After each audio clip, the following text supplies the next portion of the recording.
SCP-2399 by order of the Overseer Council.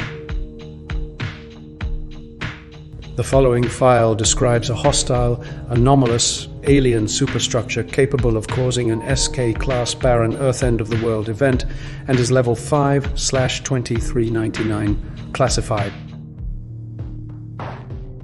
Unauthorized access is forbidden. Containment Class Keter, Disruption Class Amida, Risk Class Danger. Special Containment Procedures. Due to SCP-2399's location and nature, physical means of containment are currently impossible. Implanted Foundation agents in major observatories are to contain footage or images of SCP-2399. An ongoing misinformation campaign is in effect, which has thus far been able to completely suppress any knowledge pertaining to SCP-2399 from public awareness. Foundation satellites in orbit around Jupiter are to maintain constant vigilance of SCP-2399's reconstruction efforts and make all attempts to hinder that process should SCP-2399 reach a minimum of 75% completion. Additionally, a perimeter of long-range electromagnetic jamming satellites, the Barrier Array, has been situated in high Jupiter orbit. Any transmissions intercepted by this array are to be summarily decoded and logged. In the event of SCP-2399 surpassing 75% completion or an information breach in the jamming perimeter, necessary Foundation personnel will engage Protocol Legionnaire 5, assuming its completion by that time. Description: SCP-2399 is a massive, complex mechanical structure currently located in Jupiter's lower atmosphere. Since its visual discovery in 1963, SCP-2399 has been observed to use highly advanced antimatter-based weaponry to create spatial disruptions and devastating atmospheric data, expunged observable as a large red vortex, commonly known as the Great Red Spot. SCP-2399 appears to be damaged, possibly due to an impact with the moon Io before coming to rest in its current position. SCP-2399 has been observed releasing a multitude of small octopoid repair drones in efforts to repair the damage it has taken.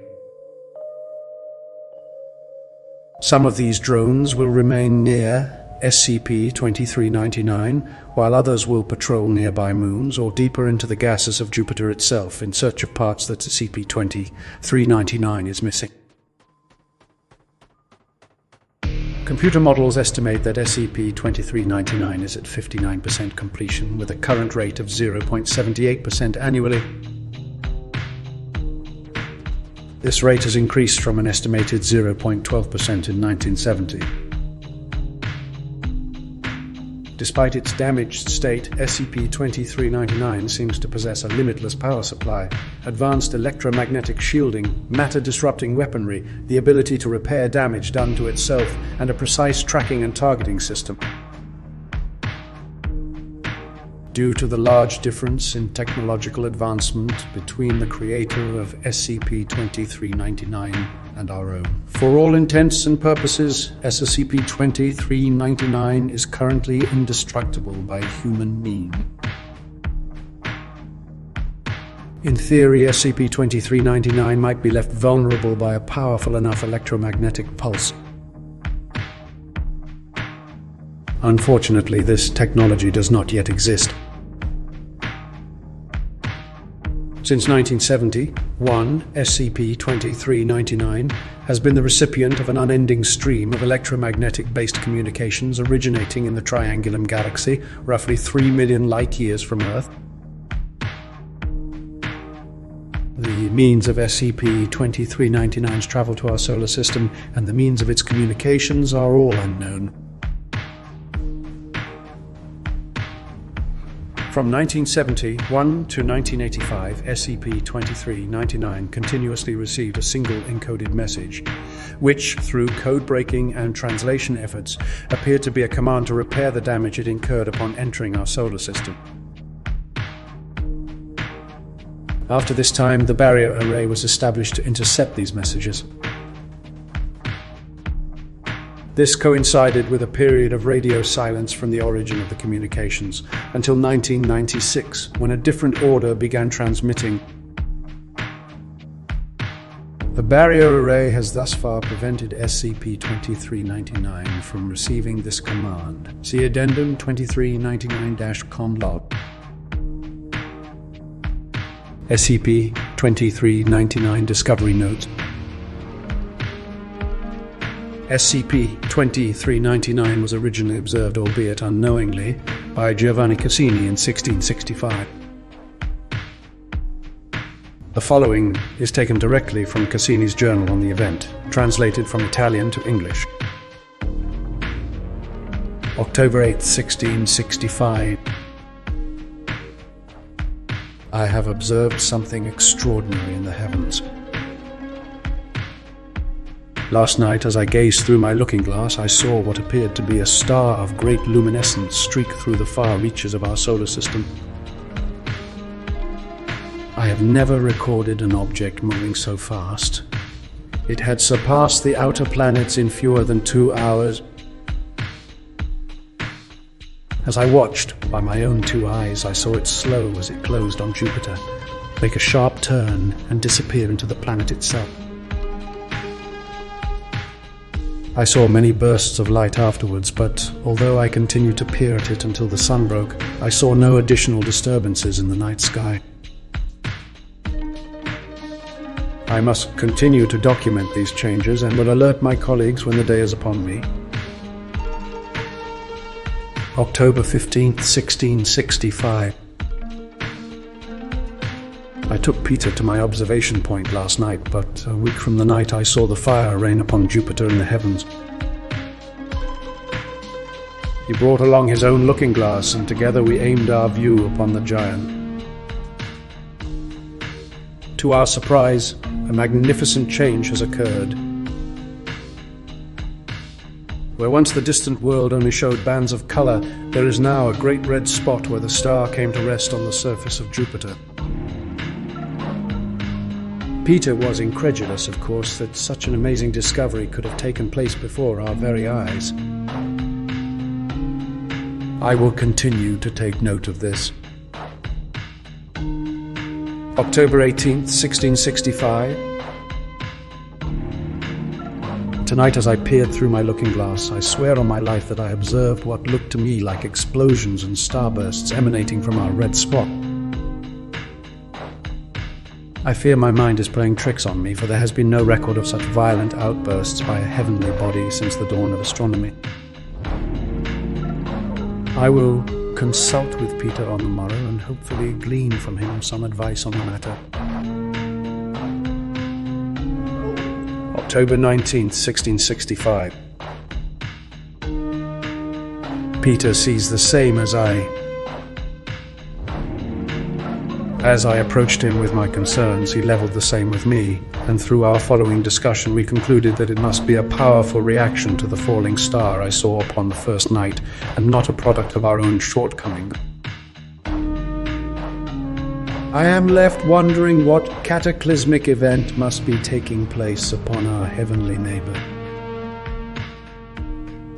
Our work to document this must go on. Addendum 2399-2B. At redacted hours on redacted Barrier Unit 53 observed one of SCP-2399's repair drones closing on a piece of debris, quickly determined to be part of a damaged communications array. Because of the nature of this specific component and the ramifications of allowing SCP-2399 to recover it, it was ordered that Barrier Unit 45 fire upon the drone with its onboard concussion batteries. Batteries were discharged. However, the drone appeared undamaged. Footage obtained by Barrier Unit 53 shows that while the payload in question was launched towards the repair drone, it was destroyed within 5 kilometers of the target by additional charges originating from SCP-2399. Command lost contact with Barrier Unit 45 15 seconds after initial discharge, with video observations showing SCP-2399 data. Expunged the resulting spatial anomaly originating in data. Expunged the termination of Barrier Unit 45 by Barrier Units 44, 51, and 55. Under no circumstances are any Barrier units to further engage either SCP-2399 or drones released by SCP-2399. Addendum 2399-2C Project Giga. After the events of Redacted, it was decided that necessary force would be authorized to destroy or incapacitate SCP-2399. Using Foundation resources as well as resources from 45 nations, notably Redacted, a platform of redacted warheads bearing redacted megaton payloads and redacted warheads bearing EMP detonators, was launched and placed in orbit around Europa. On Redacted at redacted hours, with orders from 15 heads of state and 05 Redacted, the entire payload of Project Gigas was launched towards SCP-2399. Data expunged. Efforts to develop alternative methods of eliminating SCP-2399 are currently underway. The repair of SCP-1396 has been proposed but has been deemed currently unfeasible. Addendum 2399-L5. So SCP-2399. Have you ever sat and wondered? Maybe after you hear about a car accident on a street you were just on, or a bombing in a city you were visiting, just how lucky you are to be alive. Just how many things have to go right for you to continue to exist? A few seconds too late, a few seconds too early, and somebody reaches for something they dropped, and a busload of people run into another busload of people. Sometimes this kind of thing does happen, as we've seen far too often. But that's what we're here for. To protect those who can't protect themselves from things that they wouldn't even know to protect themselves from. We can't do it all, though. As many things as we've been able to contain, as many things as we've been able to keep under lock that would threaten to destroy us all, still far too many remain that we can't do anything about. Whether they're too big or too fast or too powerful, any of these things could blink and wipe humanity from existence. The fact that they haven't done so yet is just luck.